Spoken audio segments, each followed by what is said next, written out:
తూర్పుగోదావరి జిల్లా రాజమండ్రిలో కల్తీ పాలు తాగి 17 మంది చనిపోవడం దురదృష్టకరమని అన్నారు ఎమ్మెల్యే ఆదిరెడ్డి శ్రీనివాస్. ఈ ఘటనకు బాధ్యులైన వారిపై కఠినమైన చర్యలు తీసుకుంటామన్నారు. పాల వ్యాపారులు తప్పనిసరిగా లైసెన్స్ పొందాలన్నారు. ఈ విషయాన్ని జిల్లా కలెక్టర్ పర్యవేక్షిస్తున్నారంటున్న ఎమ్మెల్యే ఆదిరెడ్డి శ్రీనివాస్తో మా ప్రతినిధి శ్రీరామూర్తి ఫేస్ టు ఫేస్. రాజమండ్రిలో కలకలం రేపిన ఏదైతే కల్తీ పాలు ఘటన ఉందో అది ఇంకా కొనసాగుతున్న పరిస్థితి ఉంది.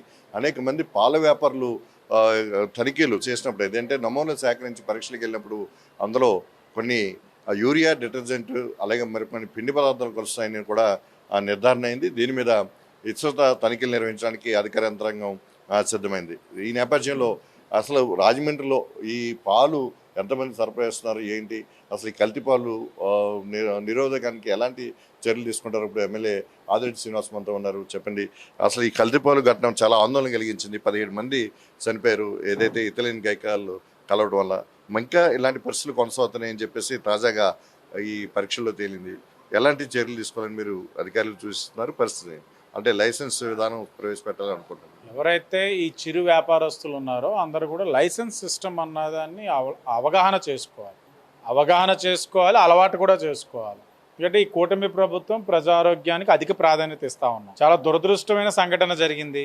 అన్యాయంగా చేయని తప్పుకి ప్రాణాలు కోల్పోయారు కొంతమంది. జరిగిన తర్వాత మనం ఆ సంఘటన నుంచి నేర్చుకున్న గుణపాఠాలతో ఎవరైతే ఈ వ్యాపారాల్లో ఉన్నారో, అలాగే వ్యాపారాల్లో ఎవరున్నారు అని అంటే ఇదేదో ఈ ప్రభుత్వం వచ్చిందో కొత్తగా వ్యాపారం మొదలు పెట్టింది కాదు. 10-15 సంవత్సరాలుగా లేకపోతే దశాబ్దాలుగా ఇదే వ్యాపారంలోనే తండ్రి చేసింది కొడుకు అలాగే చేసుకుంటూ వస్తా ఉన్నారు. ఈ చేసే క్రమంలో నిర్లక్ష్యం, ఆ నిర్లక్ష్యం 2 విధాలుగా తెలిసి తెలియకుండా జరిగేది ఒకటైతే, ఇంకోటి ఉద్దేశపూర్వకంగా. కాబట్టి ప్రభుత్వం కూడా ఇంత సంఘటన జరిగిన తర్వాత కఠినమైన చర్యలు తీసుకుంటాం. ర్యాండమ్ గా శాంపిల్స్ తీసుకుంటున్నాం. శాంపిల్స్ టెస్ట్ చేసినప్పుడు కొంతమంది యూరియా డిటర్జెంట్ ఐడెంటిఫై చేయడం కూడా జరిగింది. చర్యలు తప్పవు. మేము ముందు నుంచి చెప్తా ఉన్నాం, ప్రజారోగ్యంతో చెలగటాలు ఆడద్దు, వ్యాపారాలు వద్దు. అలాంటి పరిస్థితుల్లో తప్పకుండా చర్యలు అనేవి ఉంటాయి. అలాగే ప్రజలు కూడా అప్రమత్తంగా ఉండాలి. కొన్ని మినిమం టెస్ట్లు అన్నది ఇళ్లలో చేసుకునేదాన్ని కూడా అవగాహన చేసుకోవాలి ప్రజలు. అలాగే వ్యాపారస్తులు కూడా ఈ వ్యాపారాలు ఎవరైతే చేస్తున్నారో రిజిస్ట్రేషన్ అన్నది మ్యాండేటరీగా చేసుకోవాలి. అలా చేయడం వల్ల మనకు కూడా తెలుస్తుంది వారు ఎన్ని లీటర్ల పాలు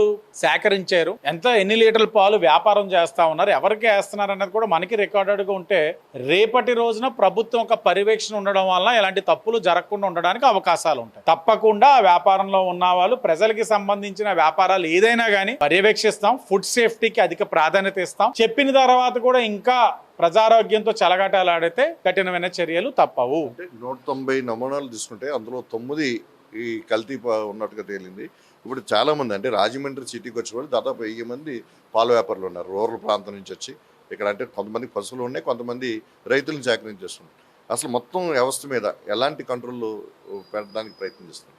ఇది గౌరవ కలెక్టర్ గారి యొక్క పర్యవేక్షణలోనే మొత్తం వ్యవస్థ అంతా కూడా సమీక్షించుకుంటా ఉన్నాం. ఎంతమంది చుట్టుపక్కల ప్రాంతాల నుంచి పాలు సేకరించి ఇక్కడ తీసుకొస్తా ఉన్నారు, వారు రైతుల దగ్గర సేకరించి తీసుకొస్తా ఉన్నారా, ఎన్ని లీటర్లు, ఇవన్నీ కూడా అవగాహన చేసుకుంటున్నాం. టెస్టింగ్స్ చేస్తా ఉన్నాం. టెస్టింగ్స్ అయిన తర్వాత క్వాలిటీ పరంగా నడిస్తే సంతోషం, లేకపోతే వారిపైన చర్యలు ఉంటాయి. చర్యలు తీసుకోవడం కూడా అవసరం ఉంది. గౌరవ కలెక్టర్ గారు ఈ యొక్క ఫుడ్ డిపార్ట్మెంట్ తోటి, హెల్త్ డిపార్ట్మెంట్ తోటి ఎప్పటికప్పుడు సమీక్షించుకుంటా ఉన్నారు.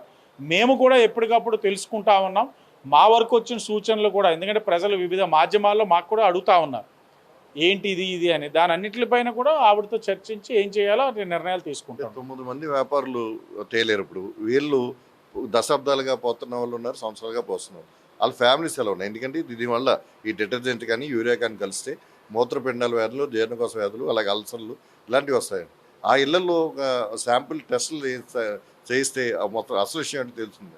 ఇప్పుడు ఎవరైతే వాళ్ళు పాలు పోస్తా ఉన్నారో వాళ్ళ యొక్క బ్లడ్ శాంపిల్స్ కూడా తీసుకున్నారో వారి యొక్క హెల్త్ని కాన్స్టెంట్గా మానిటర్ చేస్తూ ఉన్నారు. ఎందుకంటే ఇది ఇథిలిన్ గ్లైకాల్ మాదిరిగా ఇమీడియట్ రియాక్షన్స్ కనబడకపోవచ్చు. దీర్ఘకాలికంగా కొన్ని ఆర్గాన్స్కి ఇబ్బంది కలిగించే పరిస్థితులు తెలుస్తా ఉన్నాయి. కాబట్టి వాళ్ళకి అది రాకుండా మనం వాటికి ఏ విధంగా మెడికల్గా కూడా వాళ్ళకి ప్రభుత్వ పరంగా సహకరించాలన్న దాని మీద కూడా DMHO నుంచి కూడా అది కూడా రివ్యూ చేసుకుంటున్నాం, డిస్కస్ చేస్తున్నాం. అవసరమైతే నిపుణుల ఒక సహకారం కూడా తీసుకొని వారికి ఫర్దర్గా లాంగ్ లైఫ్లో కాంప్లికేషన్స్ రాకుండా ఏం చేయాలన్న దాని మీద కూడా రివ్యూ చేస్తాం. ఇది కల్తీ పాలు ఘటన మీద మొత్తం యంత్రాంగం అంతా కూడా కదిలింది. ఏదైతే ఇథిలిన్ గైకాల కలిసిన పాలు తాగి 15 మంది ముచ్చంతం, ఒక 2 అందులోంచి కోలుకోవటం, మరొక ఇద్దరు ఇంకా ప్రాణాంతక పరిస్థితుల్లో ఇద్దరు పసిపిల్లలు హాస్పిటల్లో చికిత్స పొందడం జరుగుతుంది. అయితే ఈ నేపథ్యంలో ప్రాథమికంగా సేకరించిన పాల నమూనాల్లో అంటే 190 నమూనాల్లో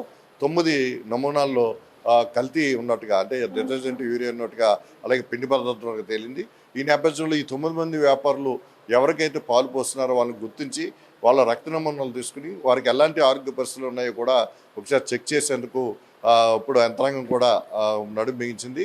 అంటే దీని ద్వారా ఆర్గాన్స్ ఎలాంటి ప్రభావం చూపుతుందో కూడా తెలుసుకుని దీని మీద ఫర్దర్గా మొత్తం రాజమండ్రి సిటీకి వచ్చే పాలు ఎవరైతే పోస్తున్నారో అందరికీ సంబంధించి ఒకసారి పూర్తి స్థాయి టెస్టులు చేసి కల్తీ నియంత్రణ చేయటం, అలాగే ప్రతి పాల వ్యాపారి కూడా లైసెన్స్ తీసుకునే విధంగా చర్యలు తీసుకుంటున్నట్టుగా ఎమ్మెల్యే ఆదిరెడ్డి శ్రీనివాస్ చెప్తున్నారు. కెమెరామెన్ నానితో శ్రీరామూర్తి, ప్రైమ్ న్యూస్, రాజమండ్రి నుంచి.